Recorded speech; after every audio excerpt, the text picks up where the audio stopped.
मित्रांनो तुम्ही बघू शकता हा महाप्रसाद पंढरपूर हायवे आणि इथं असलेलं हे झाड कोसळलेलं आहे रस्त्यावरती।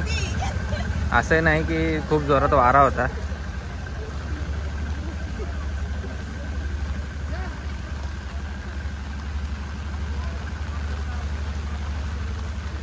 मुळात उपस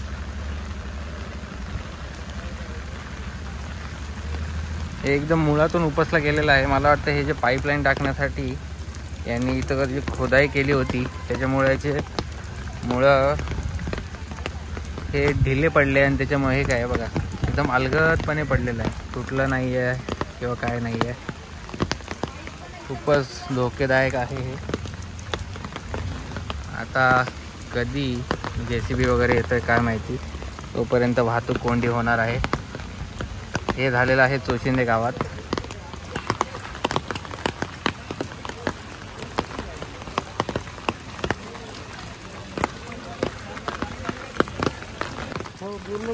हे अरे हा बाईक टाकतोय, अरे नाही खड्ड्यात जाशील रे, इथं पाईपलाईनचा खड्डा आहे मारलेला, शेतात टाक एक वेळेस, खाली जाशील पुरा इथं। हे यांनी पाईपलाईन खोदली ना त्याच्यामुळे ते ढिलं झालंय।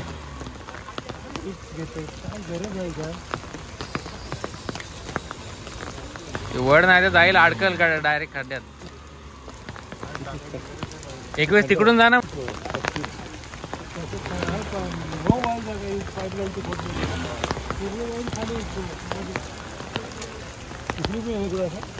काय नाही नाही बांधून निघणार नाही काय, इथनं पाईप मध्ये आली आता जाईल पलीकडून गाड्या, अडकला।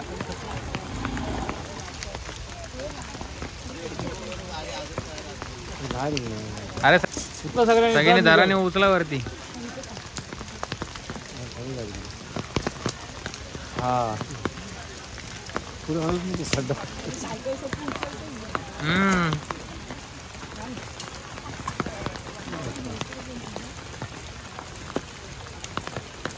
हे अमरावतीवाल्यांनी खोदून ठेवली ना पाईपलाईन, त्यामुळे तो झाड पडला। ते मुळे सगळे मोकळे झाले।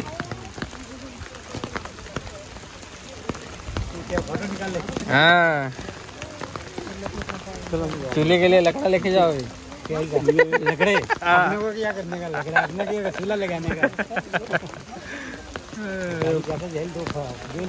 इधर आगे आता था ना पूरा जाता था। निघाला था निघाल।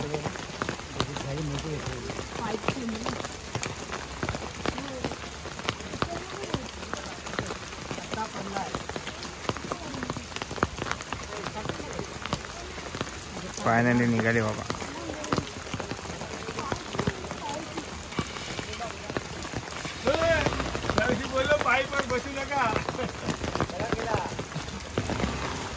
पावसाळ्यात काय सांगता येत नाही।